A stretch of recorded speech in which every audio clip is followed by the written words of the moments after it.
With the official release of Modern Warfare 2 last midnight, Call of Duty is officially pay to win, and I'll explain right now. But first, I want to say I also going to talk about my initial reactions to the game and what I'm looking forward to going into this Call of Duty competitive season in Modern Warfare 2. So here we go. Before I talk about pay to win, I want to say the UI in this game I think looks really clean and crisp. The only issue I have is a lot of things are hidden behind the borders. You have to scroll across because if you look right here, as I get into my attachments, you're gonna see that the attachments are so large. And when I get into the muzzles right here, you're gonna see there's freaking 20 muzzles hidden behind a barrier. And that's my only concern and my only problem with the UI is I wish that things were small and brought down so I can just see everything and I don't have to scroll so much. On top of that, I just want to mention the Gunsmith. I give this an A+ for this Gunsmith. I think the way it's done is done in an effective way so that you don't feel like you're grinding as hard, but it still feels rewarding and it brings you back to want to level up your guns. I do wish the actual gun leveling was a little bit quicker, as this game feels a lot slower than the previous titles we've had in Call of Duty. Pay to win. So if you look at my gun right now, this was a blueprint for my M4 that I got either in the beta or the campaign. I'm not sure which one it was.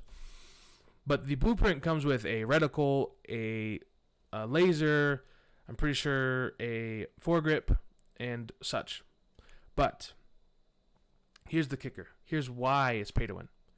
So in Call of Duty, this is not a joke either. Like I'm sure if anybody of you clicked on this title, you thought, okay, it says this is not a joke. He's actually saying the truth, and it's true.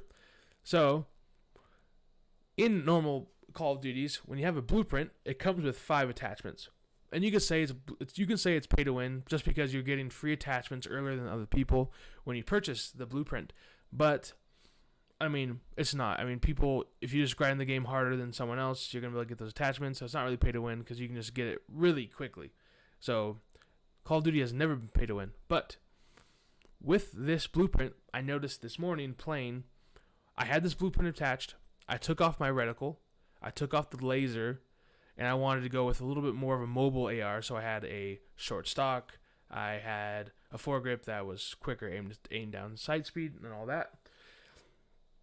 And when I did so, the laser still stays on, the reticle still stays on, and I'm assuming any other item that I took off and have another item in stays on.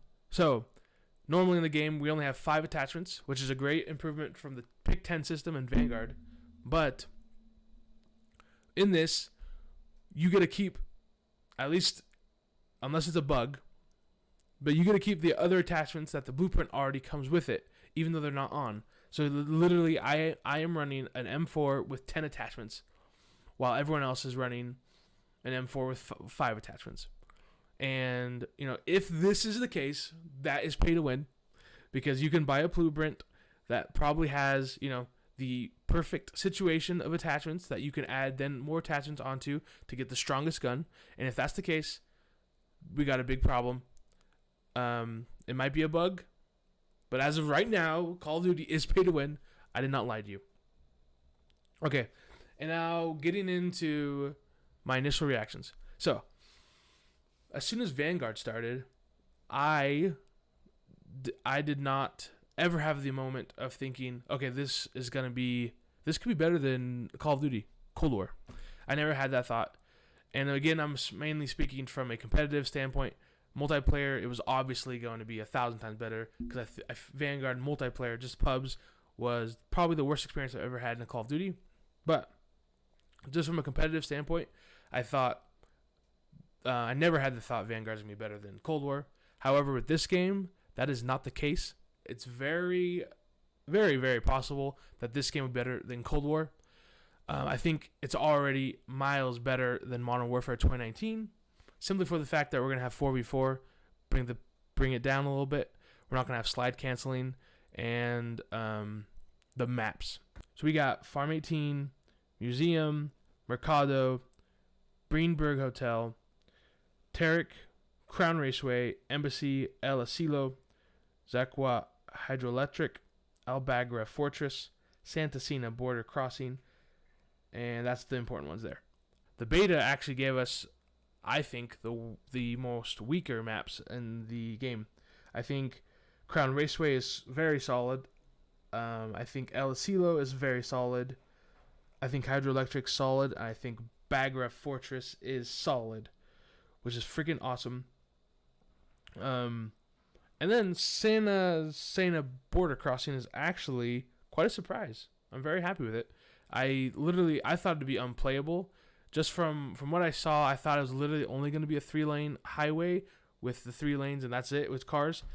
But we got the outer edges, we got the back ends, and it allows for a lot better play space.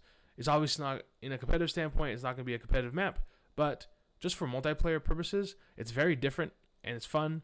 And I think it was a very smart choice on their end. So we were all wrong in the Twitter posts and whatnot. We were very wrong that map was going to be bad. Maps, very positive on that front. And then just in total from the beta, it's just such a clean game. I love it. I very enjoy it. The movement was my biggest fear going into this game because of the slowness of it. But that is not the case at all. I think the movement is great. It's enjoyable. I feel fast. I feel smooth without having to slide cancel or any of that stuff. Bunny hopping feels all right. Still do it every once in a while, but not as much as it was in the beta, I feel like, because if you see right there, it's kind of slow moving. Later on, I'll probably make a video about guns that I've tried, and then the maps, and go more deep into the maps and why I think they'll be competitive, the ones that I think will be competitive. But in total, I think this has been a huge W. I do wish there were zombies, as I just got into zombies again with Vanguard, and I kind of wish there was a zombies mode, as the third game mode, the cooperative one, just is not hitting for me. I tried it once and I just wasn't hitting it. But the Tarkov DMZ mode might be the case. We might be able to get it there. So I got a lot more videos to make about Call of Duty Modern Warfare 2. Thanks for watching. Thanks for listening. And have a good day. Bless you.